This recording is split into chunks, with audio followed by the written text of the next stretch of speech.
Hi, and welcome to Two CPAs The Mic, the podcast where we talk tax, finance, and all things related to business. Whether you're a business owner, working professional, or someone who wants to start a career in accounting, this is the podcast for you. Hosted by CCK Strategies partners Jeff Frable and Sarah Mays, we dive into relevant business and tax matters with working professionals to make these topics less intimidating, relatable, and dare we say fun? Let's get down to business.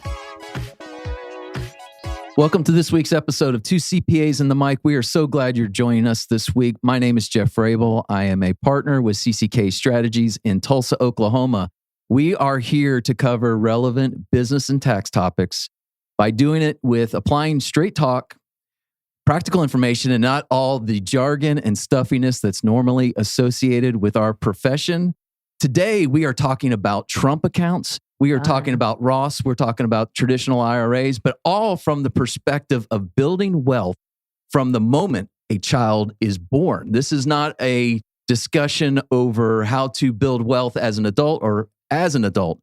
But if you have children, if you have grandchildren, if you have employees that have children, you want to stay on this podcast today. Strap up those shoes, go for a walk, go for a run, listen to all this amazing information today. And as always, we have my incredible co-host, Sarah Mays. What's up, Mays? What's up, Frable? How's it going? It's going good. I'm hotter than I don't know what to say. Right? We're in the dog days of summer here. And you're telling people to go out and take a walk or a run. Well, let's, okay. We got to be careful. Early morning. You got to do it before the sun comes up for sure. Yes. But, also, I don't know anybody who straps on their shoes. Do you wear Velcro? Are you an old man now? Whoa, there, first age joke. We're talking babies today, right? Okay, yeah, we are talking young yes. children. So Sure. But I bet your shoes light up still, don't they, Sarah Mays? They do. Also with us today, KP, Christy Porter. What's going on? Just call me Anita. Just call you. Okay, we will get into. We just jumped right into inside that one. Nice. joke Yes. there. We will get into that.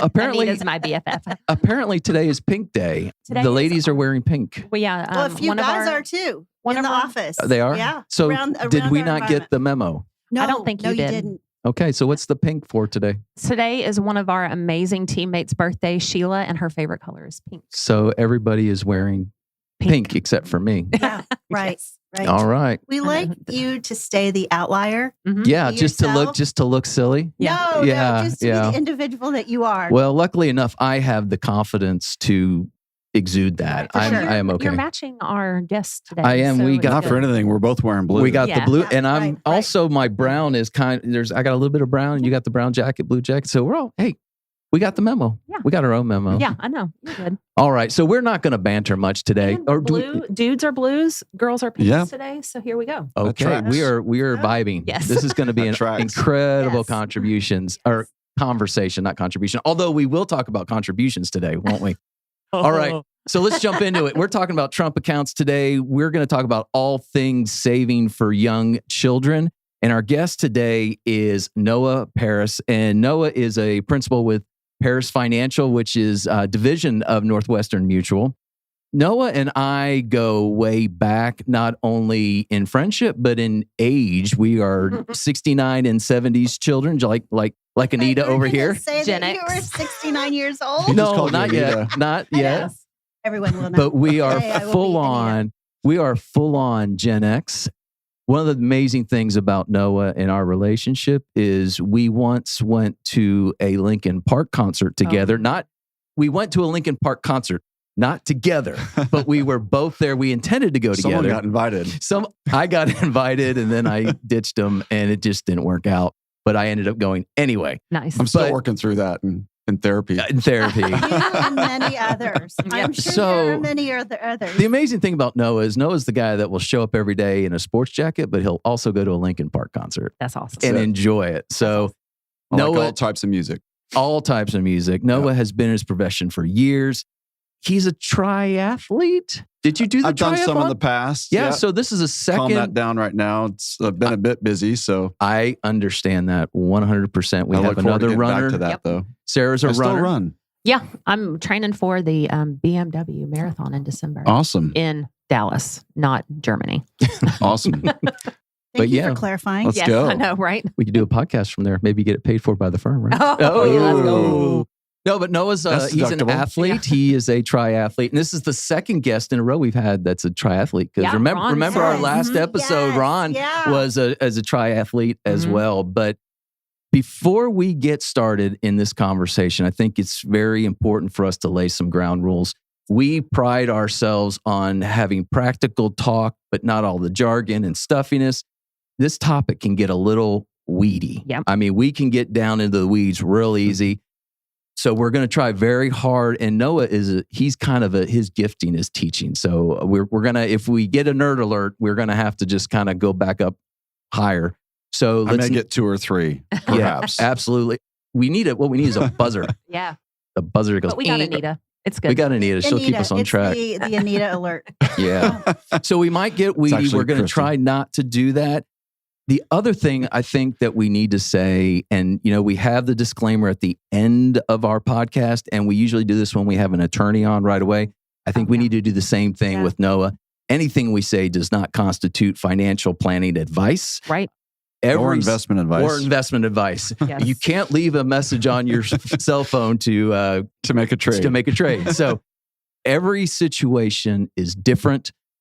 Things apply to individuals in different ways. So take the information we're giving today as a way to generate an idea and then call Noah and ask him all the details. That's so right. There you go. with that, Noah, first of all, Noah Parris, welcome to the podcast. Thank you. It's an honor to be here. As we get started, tell our listeners a little bit about your journey and who you are and really why should they listen to you. The other thing I do want to say about Noah is he's got more letters after his name than most people I know. So that means he's very smart. Well, thank you for that, Jeff. And just added one last week, actually. Nice. Certified Exit Planning Advisor, which we'll be talking about soon. Okay. I think we have an email coming out to you on that. But I started Parris Financial 16 years ago under the umbrella of companies at Northwestern Mutual. We're still there. We have a team of 6 and we're growing, and we love working with business owners and entrepreneurs and folks around retirement and just folks that are coachable and have margin, want to put money back away for the future. Indeed, I love my style as a consultative teacher when it comes to planning and advising, and I listen well. That's often been noted as my superpower, That's your superpower, huh? Awesome. except when I mess up people's names. Anita.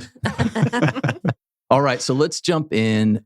No, I'm going to give you just a softball question here. Uh-oh. I'm going to tee it up for you really, really nicely. Okay, love it. How important is it to start planning for your future as a baby? Now, obviously, babies cannot think, but for parents of children, babies, young borns, Yep. how important is it for them to get started in this area? And Okay. what can happen if they do it right? Okay. Well, I'm a big context guy. Sometimes I call that color. So I'll start answering that question with a simple rule called the rule of 72. Okay.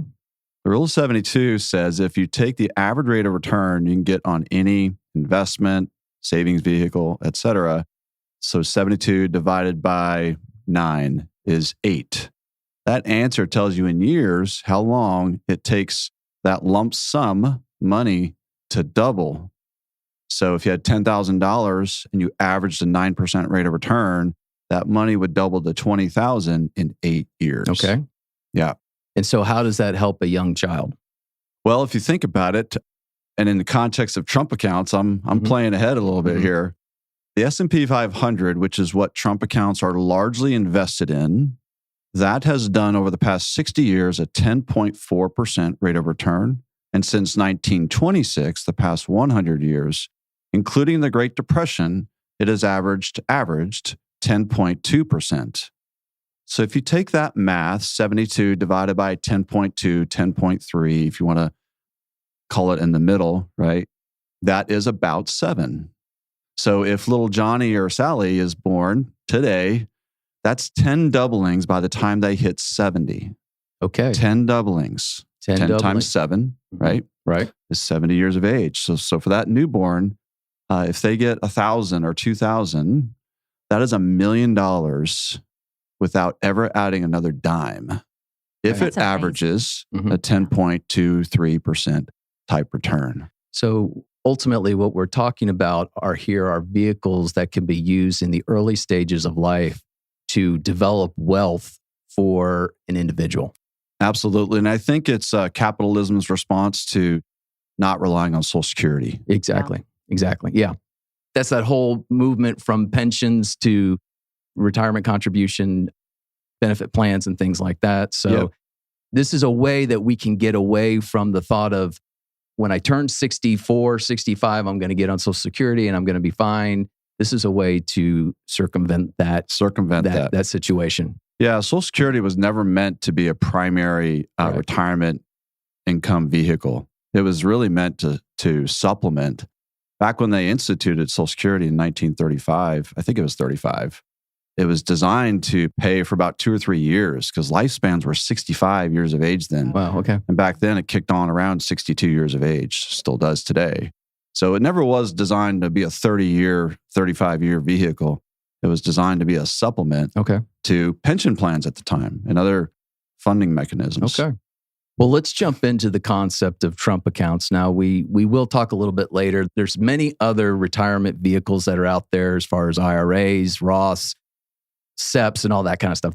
We're really not going to dive into that, but we're going to kind of focus on these Trump accounts. Let's start by just defining what a Trump account is. How did it come about? When did it start? Who's eligible for these accounts? Okay. Well, they started with the One Big Beautiful Bill Act signed into law on July 4th, 2025. Happy birthday, America, Yes, right? right. They went into effect 1 year after that date. So they're brand new. They're recent. July 4th, 2026. Technically July 6th because the 4th was a Saturday, right? Technically, But, yes. Who's counting? Details. They are child savings accounts. And by all means, obviously they were President Trump's idea and brainstormed with Congress, and it got passed into law. Indeed, my belief is that it's a replacement to a reliance on Social Security. Okay. Letting capitalism and the markets do its work. And these folks are decently smart. They know how compounding interest works. Albert Einstein called it the eighth wonder of the world, Okay. compounding interest. And indeed, it is that. I love teaching compounding interest and the Rule of 72. It's so fun. So you think that because like I said, there's other retirement vehicles out there, and your theory is that the reason why this was passed was to generate an interest in saving earlier? Absolutely. Okay. With a small amount of money. Okay. If you do the math, you spreadsheet it out, you'll see with a roughly 10% average rate of return. Now, that's not promised, right? Sure. America has to remain sovereign and free, and men and women need to still buy and trade goods and services through the many decades ahead. Those are two macro picture, big picture things. So you can't come back on us 30 years down the road and Right. say, I put money in this Trump account and I didn't get what I was supposed to, Yeah. $1,500. based upon what they said Right. on two CPAs and the mic. Yeah. Exactly. Yeah. No, it's just organic to the soul of man to get up and go create value. So Yeah. people are going to go create businesses. Business owners always bear the greatest risk. So through time, my belief is that stock owners of companies will bear the greatest return. And so we like these accounts, and so does the Trump account powers that be, because these are invested in largely S&P 500 oriented companies. Okay. That's the requirement of Okay. these Trump accounts. So So you don't get to pick what investments. You do not get to Okay. self-direct nor All right. pick, really. Okay. It's going to be invested in an ETF. Interestingly, it's got to be a low-cost ETF. What is an ETF? Oh, thank you. Nerd alert. Yes. Exchange-traded fund. That's a bit like a mutual fund, and it trades like a stock. Okay. That's the way I simply teach it to folks. Okay. It's got a basket of companies you invest in, but it's one investment, one security, and it trades like a stock. It's like a mutual fund, but trades like a stock. But the bottom line is you can't just put it into anything that you want. Right. Okay. Not initially, right? There may be some nuance down the road, but under current law, you Okay. can't just put it in whatever you want. So the law came into place July 4th of 2005. 25. Sorry. It became effective this recent July 6th of 2026. You got it. So who is eligible for these accounts. Am I eligible for this account as a 50-plus-year-old man or not? No, but your grandkids are, Jeff. Oh, really? Okay. Tell me how so. Yeah. So who's eligible is any U.S. citizen that has a social security number and has a guardian. So basically 17 and under are folks in America are folks that qualify. A 13-year-old can qualify. It's surprised me how many clients have come to me and say, I thought I didn't qualify. Mhm. My child is 7 years old. There's a misconception out Yes, there there is. that only children born 2025 through 2028 calendar years are Right. eligible. That is a misconception. Kids that are 17 and under qualify. Okay. So let's jump ahead several years from a newborn. Say a newborn opens an account. Their guardian or parent opens the account for them. Obviously, they couldn't go do this themselves. Or a 8-year-old opens this account. Yep. What happens? Does it stay a Trump account for the entire lifespan of this individual, or does it convert, or what happens to it, and what can you use it for? You bet. Okay, so the account is created in the child's name. On January 1st of the year, they turn 18. So if their birthday is on December 31st, they could turn 17 on December 31st, and the very next day they turn 18, Mhm. it flips to a traditional IRA. Okay. Does it automatically convert? Yes, it Okay. does. Yes, it does. The way the law is written, it switches from a Trump account or a 530A as an alpha Okay. account is the legal name for it, 530A, the IRS name for it. And so it converts to a traditional IRA on January 1st of the year they turn 18. Okay. So now I've moved from this Trump account to a converted traditional IRA. What does that mean from a perspective of, does that mean I can use it when I turn 21? Or do I have to wait until I'm retired? Or Yeah. what? And without getting into all the nuances and all the Okay. scenarios, in Darn. general, Just we'll get into some of those. But in general, what does that mean? Yeah, it takes on the rules of a traditional IRA. Okay. And so with all of our clients, we teach that your IRA dollars should be viewed for your 60s, 70s, and beyond. Okay. When that person who owns the account is going to attain those ages. In my estimation, as a financial planning professional, I don't like viewing these in a college context Okay. or paying for education context. If it says IRA, and it will at age 18 for these Trump Mhm. accounts, use it for the retirement-oriented purposes. Let compounding have its Okay. full effect and do its magic. So, and we're going to get into a little bit of that, what you're referring to about education here in a few minutes, but probably ideally the best thing to do with these Trump accounts is to never tell your child about it. Exactly. Open it when they are born, contribute the maximum amount to it, and then If you can. just leave it. And then when this individual turns 60, they find out they've got X number of dollars Yep. for retirement. Yep. It is the They have ideal thing to do. Hella dollars. Hella dollars. Yeah. Right? based That is it. based on what Noah said, the rule of 72. Yeah. Yep. It should be a nice sum of dollars. Other things held equal, right? Okay. Yeah. Yeah. The world doesn't Absolutely. go to proverbial hell in a handbasket, that type of doomsday type thing. And But, so at a very high level, that IRA, then you start to draw on that, in theory, 59 and a half. You can get to it earlier, but there's a penalty. We'll talk about that in a few minutes. But 59 and a half or older, you start to draw on it. Sometimes, there are required minimum distributions, but it's really a retirement vehicle. it is. Right. And that's Yes. where, in theory, from our perspective, where you'll pay the tax. And we'll talk a little bit about that more in detail. But again, start it now, contribute, let it grow, and use it as a retirement vehicle is the ideal thing to do. Yes. That is the best practice to use a corporate term. Yeah. That would be Very the good. right idea. Okay. Yes. So let's go back now and let's Mhm. start talking about some of the details of this account. So we've talked about what's the best way to use it. All right. A child is born in 25, 26, 27, or 28. Okay. Where could the initial contribution come from? Well, it comes from Uncle Sam. Uncle Sam, tell me about that. Yeah, your favorite uncle, particularly later in life, right? You get to be in partnership with Uncle Sam later in life. So particularly if you own a business. I want to be serious about this for Yes. just a minute, You bet. because there are some political landmines with this whole thing. Let's just address the elephant in the room. Sure. So let's talk to somebody who goes, well, I don't want the government giving me that money. They're just going to, there's strings attached. They're just going to blah, blah, blah, whatever they have. How would you respond to that?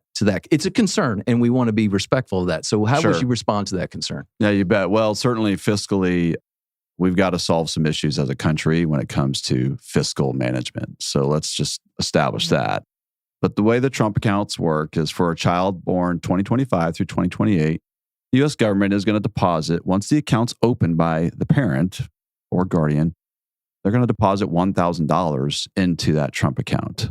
No contribution is needed by the child, parent, grandparent, nobody. No allocation of a overpayment or refund. It's a flat out, we're going to deposit it in there. That's right. Okay. That's correct. And so that seeds the account, if I can use that language. Mm-hmm. That plants an acorn. And you want the years ahead to create an oak tree. Okay. Yeah. Good illustration there. So that is just allowed for a child born in 25 through 28. Under current law. Under That's current right. law. Okay. Yep.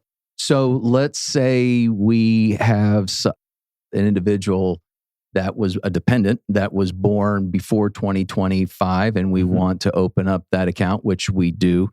Talk a little bit about what are some of the contribution limits to, and what are the contribution limits and who can make those contributions? Well, the contribution limit is $5,000.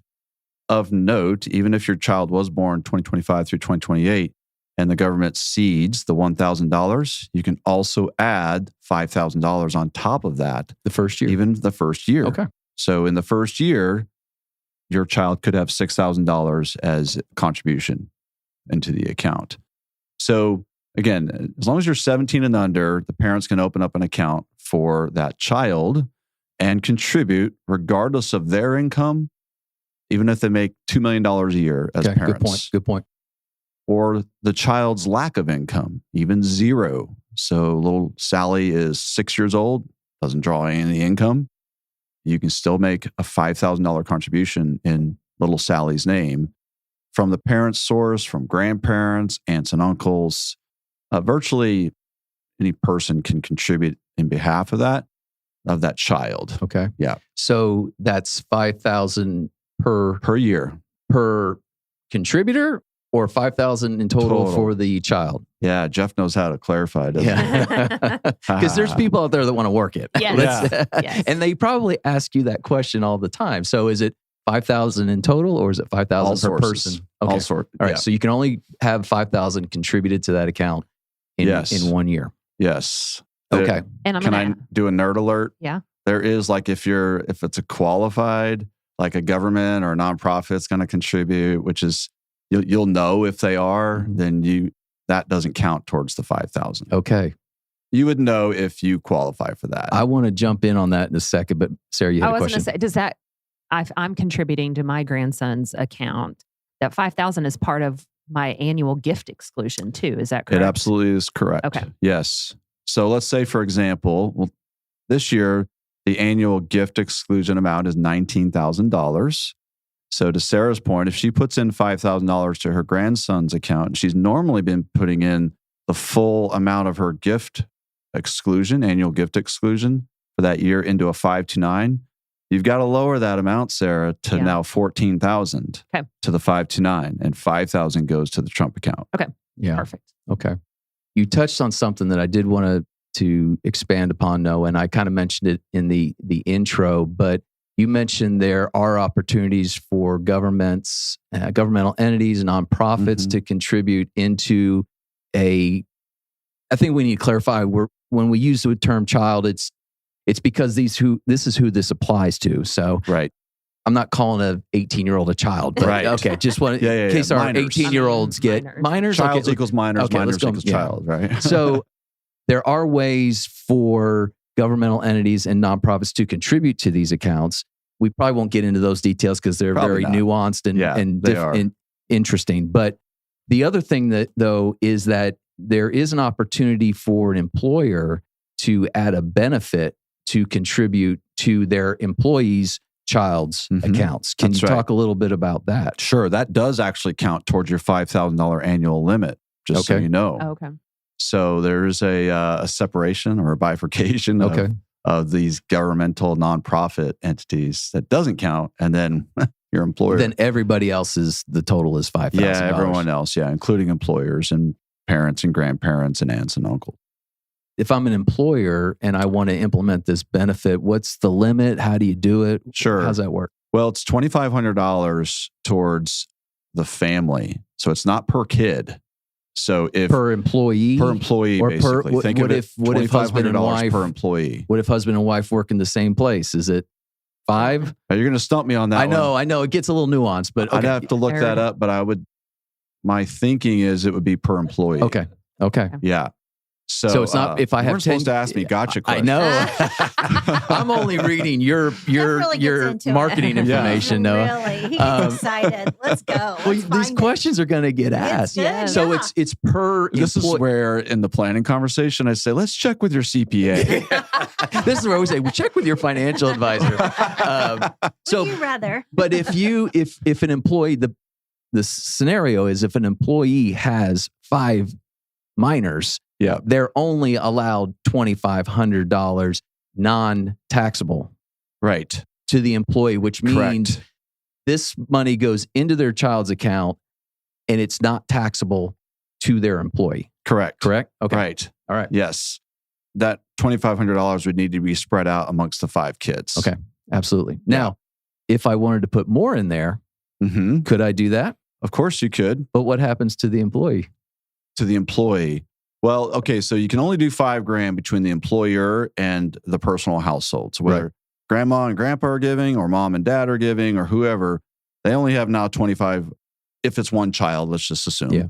They only have $2,500 more they can contribute. Part of what I was trying to get at is, let's say nobody else is contributing. I know we're throwing out examples, but no one else is contributing to this account. And this is the only $2,500 that's going in.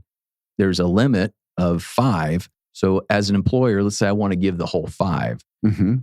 Is that taxable income to the employee? Above or- the $2,500, it's taxable. That's it. That's where I was getting at. Yeah. Okay. Yeah. So you can only give up to the $2,500. You can give more if the situation applies, but it could end up being a taxable. It ends up in their W-2, really, is what Yeah. ends up happening. Yeah. Okay. Yep. All right. That's right. So I love that we've talked about other ways to get that in there. We've talked about the annual contribution. Noah and Sarah, you talked about the fact that there's a gifting limitation and exclusion for the year. So all these come into play as you talk to your financial advisor and your CPA about contributing to these Trump accounts. Now, let's talk a little bit about taxation. And let's try not to get, again, too much into the weeds. I think we're doing I hear okay. a nerd alert coming. We've only got one nerd alert from Christy over here. I'm so lost. It doesn't even matter. I'm kidding. Jeff, I love the way that you pull it back together, though. Noah is doing his very best to keep it high level. I know he is. And then, but there are some questions that will come up, and you're poking holes. Invariably. And I think that's what you do best. Right. So, Jeff, you be you. Okay. I be Yeah. you. I be Yeah. me. And I'll Noah keep trying to you, be and me. Sarah be you. And we Yes. just all have fun. That's it. All right. That's it. So let's talk taxation of these Okay. things. Okay. And we haven't even gotten into comparing the other accounts yet, but the other retirement Oh, vehicles. I I just can't can't wait. All right. Hey, me too, So let's man. just talk about the taxation of Trump accounts.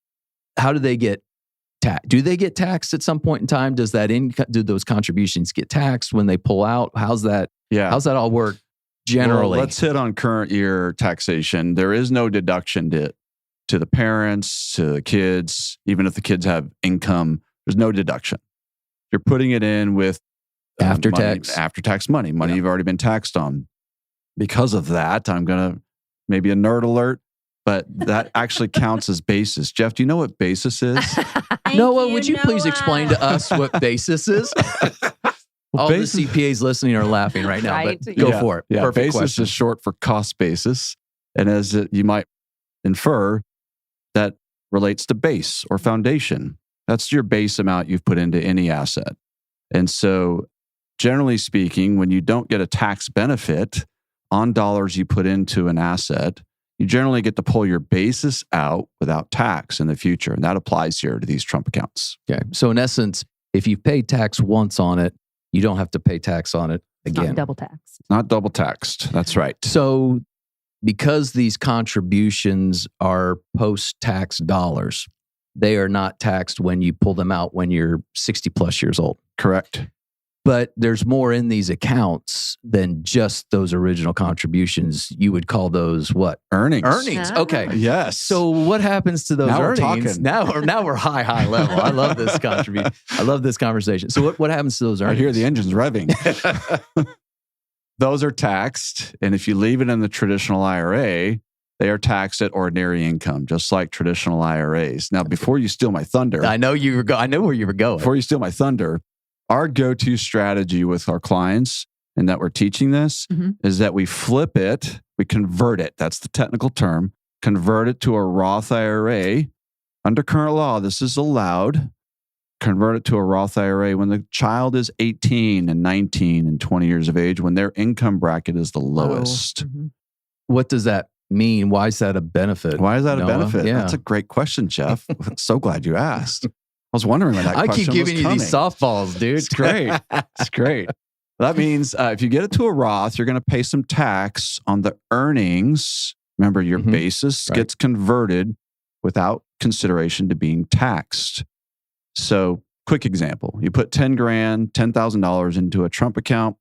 Just for simplicity, it grows to $20,000. That $10,000 of growth is the only thing that is taxed at ordinary income. The full 20 is converted, and your child, when hopefully their income bracket's low, they're going to get taxed on that $10,000 of earnings. What happens is that $20,000 now starts to bake or crock pot, right? And just Mhm. quiet compounding, as Morgan Housel puts it in his books. Quiet compounding. Who's that? Morgan Housel, he wrote The Psychology of Money and The Art of Spending Money. 2 great books we recommend. I'm going to get clients. that on Audible. I've listened to them on Audible. They're great listens. You can go 1.2, Yeah. 1.3 and Get get through it in about 5 hours. All right. So, But it starts to compound. starts to compound. And when you pull those dollars out down the road, let's just say 59.5 and after, all of those dollars are now tax-free. Okay. I'm going to geek out on you just one more step, because you mentioned a really good point that you convert it when the child's bracket is low. Yep. And I'm going to go a step further. And in your example, if it's $10,000, that $10,000 would ultimately end up not being taxable because it would be covered by their standard deduction, resulting in zero taxable income. Well, I'm going to nerd alert a little bit Okay. because I'm wondering if it's unearned income and if we have kitty tax in play. Oh my goodness! I Now know, you're I took us you're down. busted. I know, I busted. I was poking a hole. Yeah, you went full A nerd. nerd alert. That was Yeah, that was Sorry, nerd alert. Anita. Okay, so that was not Fine, that was let's go. not. If we're going there, Can let's I- go. can I do give a- some definition of what that means? It's a fairly complicated tax Yeah, concept, based but on age and then parents' income too. So, bottom but I line, don't know if it falls under. get with your That's- CPA. It would be it may earned income. It would be. It is earned? considered earned income. Okay. So Ordinary what's the income. question? But not What's such the ordinary question income. to ask the CPA?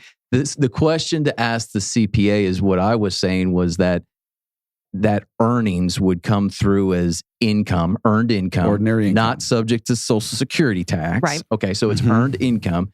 And so you think about a tax return, you have $10,000 of earned income. Currently, the standard deduction is somewhere in the $14,000 range, which means you have zero taxable income and you pay no That tax. 14,000 would offset the 10. At that age, in that scenario, I love working with that great example. CPAs. It's so fun. So that doesn't really work if you have $30,000 or $40,000 because it's grown that much since birth.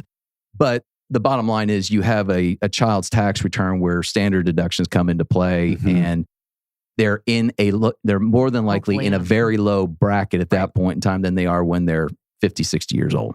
Now, here's a 1+ idea here, Jeff. When the child starts earning earned income, you can do both the Roth IRA, because that is subject to being contributed to with earned income when they hit 15, 16, 17 years of age, and you can do the Trump account.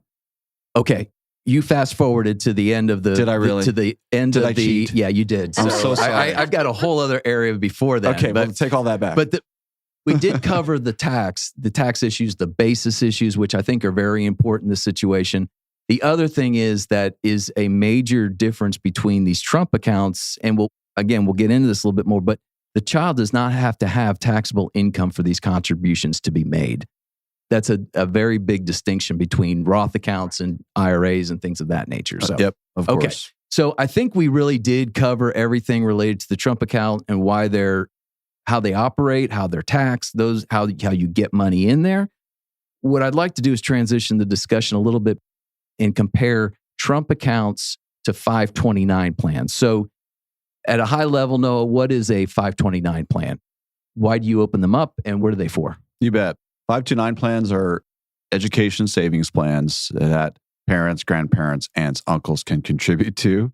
Each state runs, not all states, but states run these plans. Right. They're technically a municipal security, if that's nerd alert. Sort of. Sort of. Okay. But so states run it. You have, depending on the state, you can get a deduction on your federal taxes on that because it's a state security. I think it's on the state Is it on the state side? tax return. Yeah. Okay. Yeah. I always mess that up. But the bottom line is these are educational IRAs. Is that yes, they're for education. That's right. Yeah. So you open these up early when the child is young. You make contributions to them over time, and then at a certain point in time, you take distributions from these and you use them to pay what? Education expenses. Qualified education expenses. So is that just tuition? Or? It's tuition. It's room and board. It's books. It's fees. Okay. Anything you pay to the educational institution is considered a qualified education expense for the most part. Housing that is paid by dad or mom or grandpa, that's not a qualified, that's off campus. Mm-hmm. Like they buy a house or rent and it's a personal lease contract. That's not a qualified education expense. Any place that takes a FAFSA. Okay. So those FAFSAs are awful. FAFSA. You've ever filled out those FAFSAs? Even trade schools. Yeah. Even international schools. As long as they take a FAFSA, that would fall under the umbrella of these qualified education expenses. And they've really expanded the definition of those expenses over the last several years. Mm-hmm. But to again, include K through 12. Yes, that's right. Private type Right. institutions. So it doesn't have to be post-secondary. It could be some type of expense, primary. Yeah. Yeah. Primary learning. Max of 10K per year, 10,000 per year for K through 12. Okay. So bottom line, high level, these are savings accounts that you open early in life. And as long as the funds are taken out for these qualified education expenses, there's no tax on those. There's no tax on those distributions. Okay. Behaves like a Roth education, right? Yeah. Right? Like a Roth education account. Absolutely. Yeah. So let's take it back to the Trump accounts now. And if I'm a parent and I'm going, well, I know about these 529 plans. I also know about these Trump accounts. How are you guiding your clients into the things they need to be thinking about which one is the best one to go with? I'm often, as I paint context with clients, as I teach options, as we talk about competing values, vision, goals, I'm often going back to the idea of it's an and approach. Okay. I like some dollars going into Trump accounts, and I like some dollars going into education 529 type accounts when that's a goal. Mm-hmm. Like not every client has a goal to fund education planning for a child. Is there a limit on 529 plan contributions? From theoretically there is, but practically not really. Okay, and the theory is more the annual gift exclusion that you're referring to. Yeah, like again?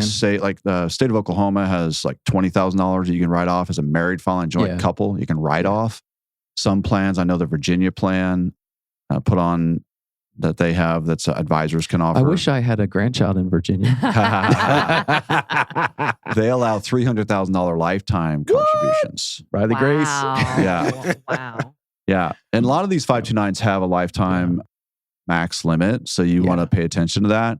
But like I said, practically most people aren't folding in that much money into these bottom plans. line is in 1 year, I could I'm not restricted. Now there could be gifting issues, there could be tax issues, but it's not a $5,000 cap. Correct. So that's one difference between these Trump accounts and the 529s is there is a cap per year. Yes. But other than that cap, what are other things that you need to consider as a grandparent or a parent contributing to these? Yeah. So if you don't use the 529, let's say you have a lot of dollars in there or you don't, and the child does or does not go to college, you just don't use up all the money, right? Right.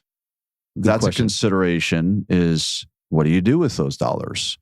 Can I riff on that a bit? Yeah, go for it. Because what you're saying is if there's at 18, it turns into a traditional IRA for the Trump account. What happens if there's leftover dollars in the 529 plan? You bet.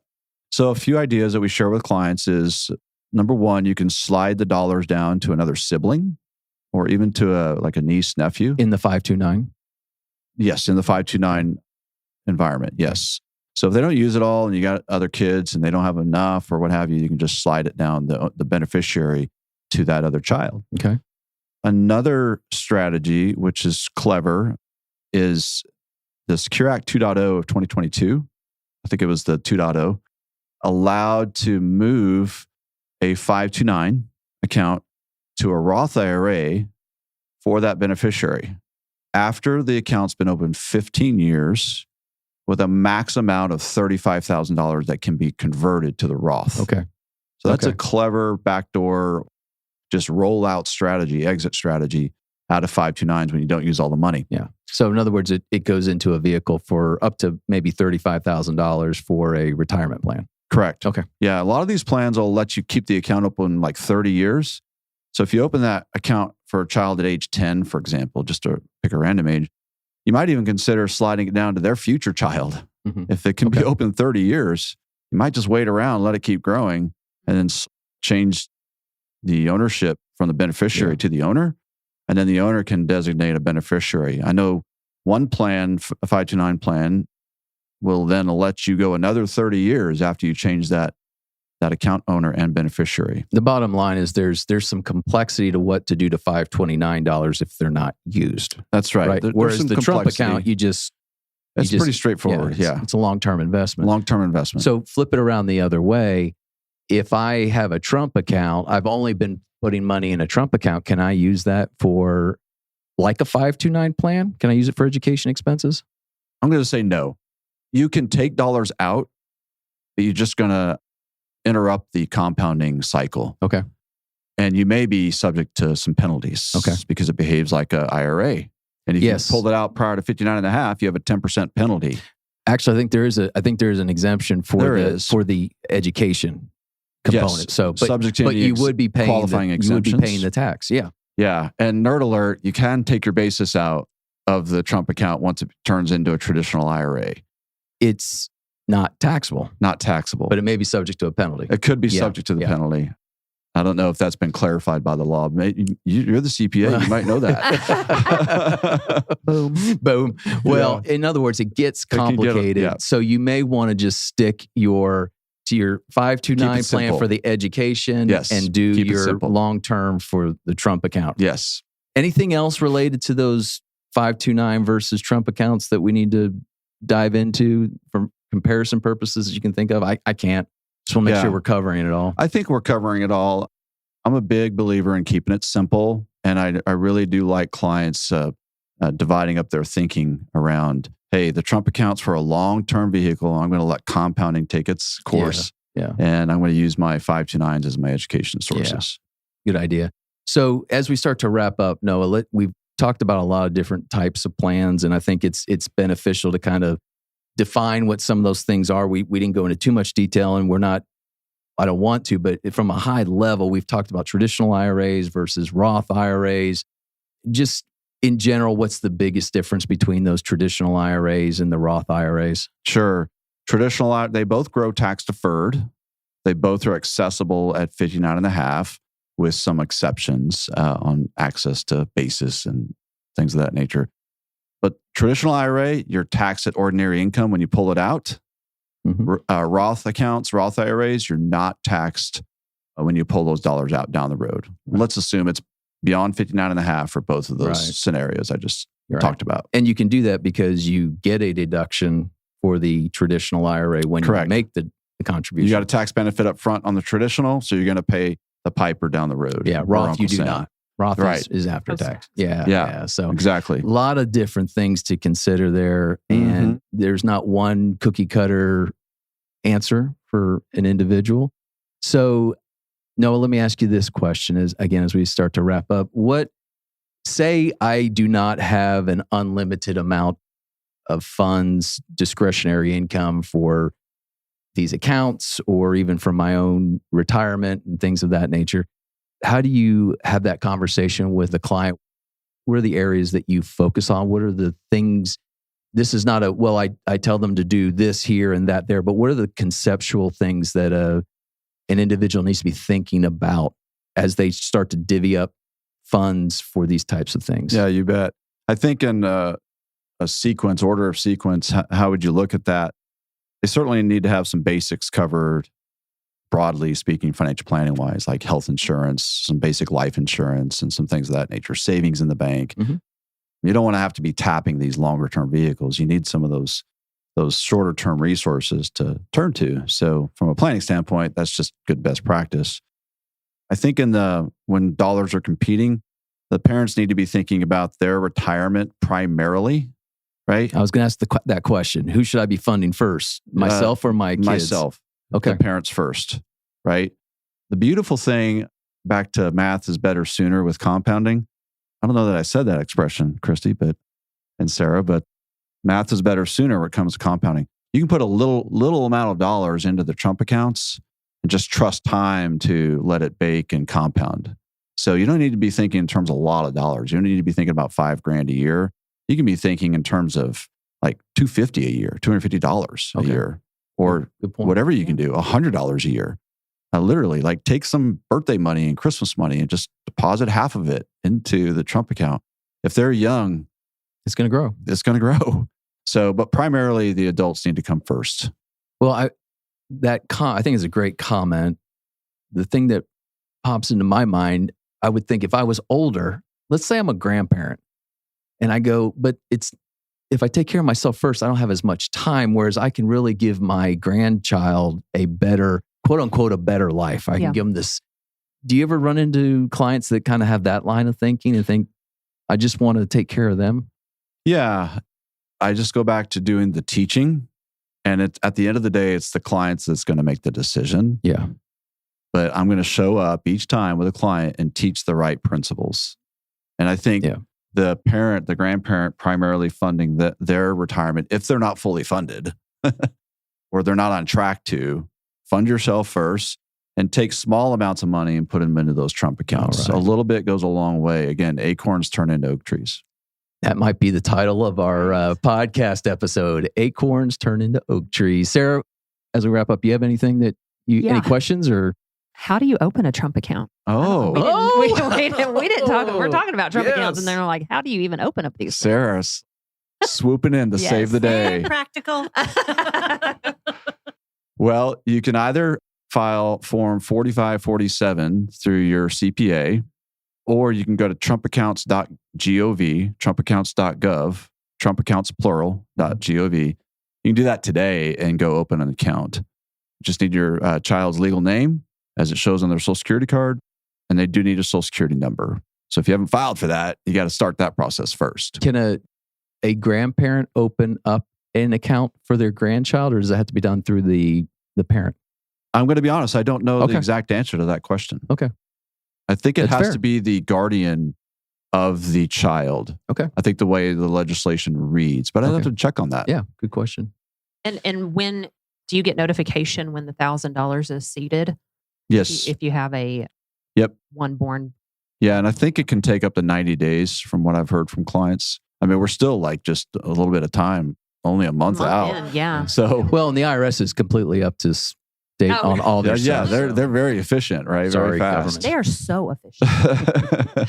And I would imagine there's a way that I guess you would go to you're not opening this up through someone like you. So it's Correct. not under Northwest Northwestern Mutual. No, it's not. So it's a government account, almost like a Social Security account. So I guess you could go to and see the statements and things online eventually. Yeah. That information is changing weekly. Yeah. Okay. I've heard you can have them at Robinhood. You can have them at like the government is contracted with various Like Fidelity, vendors. or something like that. I don't even think it's Fidelity. Okay. I think you got Chase. I think you got don't quote me on this podcast world, but I know Robinhood was in the mix. Not Parris Financial. No, not Parris Financial. No, don't send the checks to us. We'll have to send them back. Okay. So we don't even house these, right? But we're teaching them all day long to our clients that have minors for kids for all the reasons I've been talking about. Great practical question, Sarah. Yeah, thank you for that.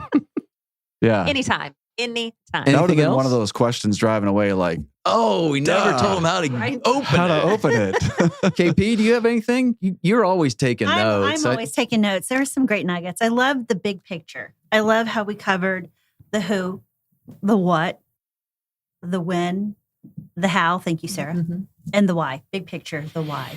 And I heard it all. Even with my ears hear information differently than Sarah and Jeff's in the way you describe it, Noah. But one of the coolest nuggets was capitalism's response to Social Security. Mm-hmm. Super simplified. Mm-hmm. Just understanding if someone doesn't take anything away, regardless of the name of this account, what is the purpose and what can it do to help people?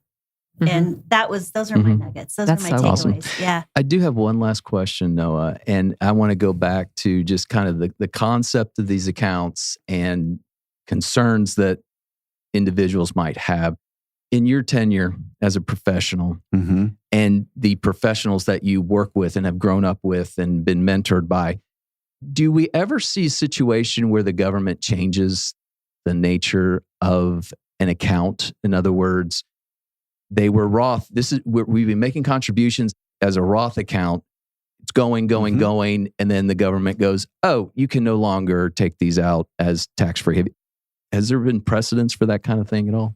Well, you may have caught the phrase I used a few times during this podcast, and I say it often under present law, under Okay. current law with clients. And yet, the precedent is they grandfather in things that existed, even if they change laws. Okay. So that is a comforting thing that I get to teach. It's comforting for me as a professional. I mean, imagine even you as CPAs. Imagine that they just didn't grandfather things in. Right. It'd be a mess. Like Yes. filing tax returns would be almost impossible, Right. because of so many variations and iterations that could come about. So that is a comfort to all of us as professionals and citizens, is that normally if they change laws, they'll grandfather in what existed previously. So going forward, it's a certain way, but if you had it going back, it's still the same way. Correct. Generally. Correct. And in my certified private wealth advisor certification studies up at the University of Chicago, we had a boot camp up there for a week. One of the professors shared that tax law is like chess. And when Congress makes a move and IRS enforces, then it's our turn to respond, if you will, and find out how to optimize the game, if you will, if I can express it that way, loosely speaking, right? We want to pay our fair share as patriots of taxes. I like to express, we just don't like to tip. Yes, that's right. So I like that. So that's how we roll with clients. We plan with what we know. We adjust to the chessboard, to go back to that analogy, as we move ahead. Very good. And we're focused on that with our clients in collaboration with our CPA friends. So Noah, how can someone get in touch with you if they want to know more about this topic or get in touch with you and find out more about just their overall financial plan? Well, you can Google us, Parris Financial or noahparris.com. And spell that last name. Parris. So So an it's like extra R. Paris, France, Okay. With a but double with R. 2 R's. Okay. Yeah, I often spell it that way for folks because they'll put H's on the end, they'll 1 R. Or 1 R. Yeah. Yeah. You can reach us if I can give my phone number. Yeah, go for it. 918-497-1102. All right. Well, thank you for all the information and Absolutely. strategy today, Noah. We It's a do joy have to be one here. last. Oh, we're not done yet. We have Okay. one last segment. Would you rather? Sarah, Yes. All take it right. away. Uh-oh. Noah's got a deer in the headlights look. Like, what's going on? All right. Would you rather get a market update from TikTok influencers or from your uncle at Thanksgiving? Oh, boy. Oh, boy. I think for my uncle, because it'd be more fun to have fun with him and pull his leg, take him in different directions. Nice. Okay. Right? All right. Would you rather manage money for superheroes or villains? Oh, wow. I'm just going to be honest and say what occurs to me. Superheroes, because by and large, their intent would likely be noble and good. For good. You know who Noah? The second superhero Comic-Con Comment today. talking about second in a row. Yep. our last podcast with Ron Searle. Yeah. He was at Comic-Con. That's Yes. exactly right. Yeah. You know, when I hear Noah talk, I think of, was it The Incredibles? Where it was like, it's for the greater good. It's for the greater good. For the greater good. Indeed. All right. Would you rather answer tax questions all year or answer cryptocurrency questions? 100% cryptocurrency questions. Good. Well, we're going to send them your way. All right. Would you rather wear a suit to the beach or flip-flops to every client meeting for a month? Flip-flops to every client meeting for a month. Nice. Absolutely. Our first team value is positivity and fun. So, Okay. anyways, Yes. flip-flops. Good. All right. And last, would you rather wear a retirement planning mascot costume to work for a week or sing your market commentary every morning? Sing it? Yes, sing it. Sing it? Yeah. Oh, Oh, heavens. wow. That's Now good. that's one stumped me. I don't know. I think it'd be fun to wear a dollar bill to work every day for a week. Didn't Justin Timberlake wear a dollar bill in one of those Right? songs? Yeah, but he also sang. Well, he sings a little bit, I doesn't won't break in to get my sexy back. Is he the one? he? You're talking about the world. You're talking to the world's JT. number one JT fan. Okay. And JT, the offer is still out there Yeah, for we a want sponsorship Yes. along Harry. with Love it. QT, Harry Styles, Effingham, Illinois, So I'd Love be, on the Spectrum. Yes. So I'd really be crushing it if I wore the dollar bill and then And some. Yes. walked into that. No one With can live that up to song. that. That's just JT. Yeah, he's a great dancer. I don't think I have those moves. Right. Yeah. All right. Was that it, Sarah? Yep, that's it. Oh, Man. all right. Sarah. It's always I good, Sarah. survived. Yes, you did. You did It was really survive. good. Your answers were Well, again, entertaining. thank you for joining us in this week's informative and pleasure. entertaining episode of Two CPAs and the Mic. Again, we're glad you joined us. If you have any comments for us, if you want to pass along any negative, positive, or whatever, just say, "Hey, Sarah, what's up?" Yeah, we just want to hear from How you. can we hear from them? Podcast at cckcpa.com. That's podcast at cckcpa.com. Sarah's got the best voiceover, She really voiceover does. voice. Just say it again. Look at it that. was so good. Podcast at cckcpa.com. Ooh, say it again. Share us, like us, comment on us. Share us with a friend. We'd love for our information and our approach to be expanded. Special thanks, as always, to CCK Strategies for giving us this incredible platform to do this. Allow us to have some fun, even during the 9/15 season. We're still pushing along, but thank you, CCK Strategies. Keep going. Christy Porter, thank you so much for your guidance and production and keeping us on the straight and narrow.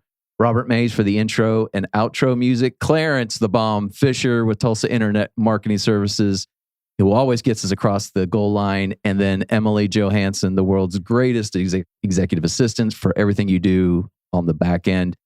We hope you join us next time when these two CPAs get together to have a chat and you get to find out who's on the mic.